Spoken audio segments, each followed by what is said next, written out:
What's up guys, Bradley Overrated, bringing you back reviews, but now they are called Overrated reviews because I am talking about them, and what my reviews are basically, I'm bringing them back. Once upon a time when I was the Cactuar Gamer, when I first started my YouTube channel, I did these things called the 1,000 Needles reviews, and they were quick, simple, and easy, fun to do, but I ultimately took them away, and the reason being is I wanted to do this instead, and I am just super excited to be doing it. So it's going to be a little bit different than from what if you were one of the 5 subscribers originally are used to, but ultimately I think you'll enjoy this formula more. And the game we are reviewing is Glaive.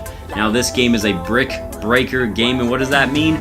Well, it means if you see on the screen that you literally shoot a ball up and you try to destroy all the bricks in the game in order to go on to the next level. It's a very simple game, and this type of game has actually been around a long time. I remember playing a game called DX Ball on PC when I was a kid growing up, and it was basically this type of game. And that's not a bad thing. I'm actually very excited to be able to play a game like this because I haven't played one in a long time, and it's a good change of pace. Now, Glaive on the Nintendo Switch runs for about $9.99, and if you're wondering whether or not that's worth the price, I'll get to that towards the end. Just wanted to give a heads up, and also to mention that I am definitely supporting the indie titles right now because I love indie games, and I really want to focus most of my reviews on those to try to bring a little bit more light into that. Not that I have a huge subscriber count, 19 people and counting, right? But at the same time, I feel like it's important. Any positivity or anything I can give about indie titles out there, I will definitely do so, just because I'm a big believer in supporting indies. So how does Glaive match up? And when I compare it to other brick breaker games that I've played, and I've really only played DX Ball, it does a pretty good job overall, considering that it's only 10 bucks. I definitely would recommend playing the arcade mode, and I'll go into the modes in here a little bit second. But let me talk about the gameplay. As you can see, you just take the ball, you hit the bricks, you try to do all that, and you move on with your life. It's very nice, but I do like the gameplay itself. Your character on the bottom there moves really well. There are definitely power-ups. As you see, I got that thing called like the Ultra Ball, which can just obliterate bricks and go through anything. They also have different power-ups where you can go faster, or your guy can shrink or grow, you can get a missile, so it's a really nice amount of variety. Now I want to talk about, though, a little bit about the modes, and this is where I start getting into the negatives on this, is the modes are very lacking in this thing, and this game could have used a few more modes.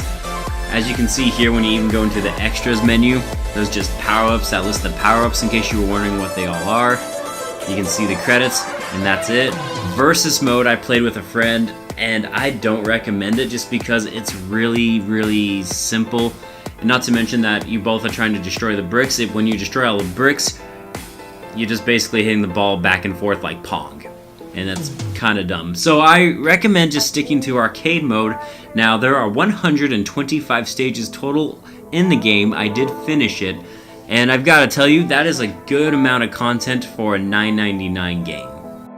But one of the things that I wish, and I was praying that they would have had, was a level design option.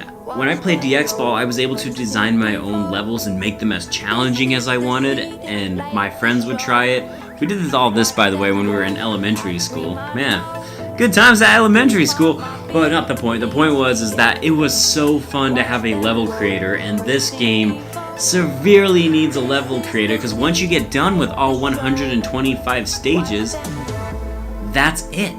There's not a lot else. I mean, they have such good ideas too. Like I said, the whole move a character from the bottom or the top is an awesome idea. And this right here that you see on the screen, this is a boss fight.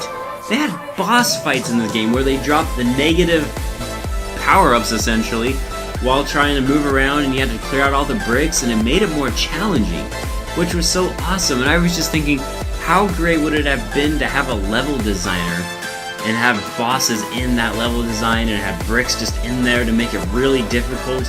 Because this game, if I'm being completely honest, isn't the most challenging.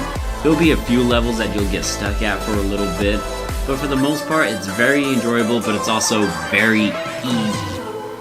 And to go along with the other modes that would have been appreciated, I think a marathon mode would have been excellent for this, because you can get extra lives throughout the levels as you play it.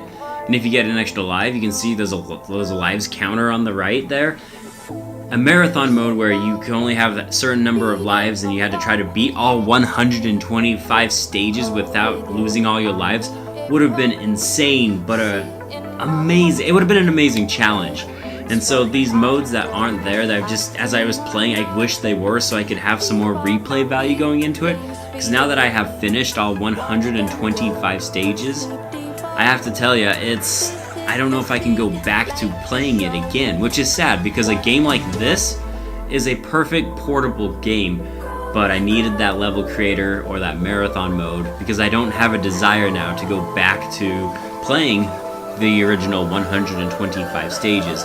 And when you finish all 125 stages, you don't actually get anything. I was hoping maybe if I finished them all, I would have a reward, maybe that level creator mode or something else to continue playing the game. Unfortunately, there was nothing. One last thing I want to mention before I wrap up my review is the soundtrack's awesome. There's about 4 or 5 songs total only, but the songs are perfect for playing a brick breaker game like this. The song you've been hearing actually is from the game. I liked it so much that I went onto iTunes and bought it, and then I imported it on here. And then I'm just playing that so I can cover up the rest of what I'm doing. But the soundtrack's great. I really enjoy it. Some of the songs you can pick up if you're really interested, like I was apparently. You can do that. So in conclusion, Glaive is a really fun game. I really did enjoy it for the most part. It was lacking in modes, but it has a great soundtrack, and the content that's there is really fun. I did enjoy going through all 125 stages. I enjoyed fighting the bosses. I enjoyed the unique level challenges. The power-ups in this game are really fun. There's a lot of good going on here. I unfortunately can't recommend that you pay full price. I know it's only $9.99. But this game to me is worth maybe $7 tops, so I would wait for a sale. I picked it up on a sale. I don't remember what I paid, but I didn't pay 10 bucks. And if you're looking for a nice casual game that you could play on the go, this is a great option. It's really fun. I think it's perfect for airplane flights, if I can be completely honest. This is an airplane flight type of game.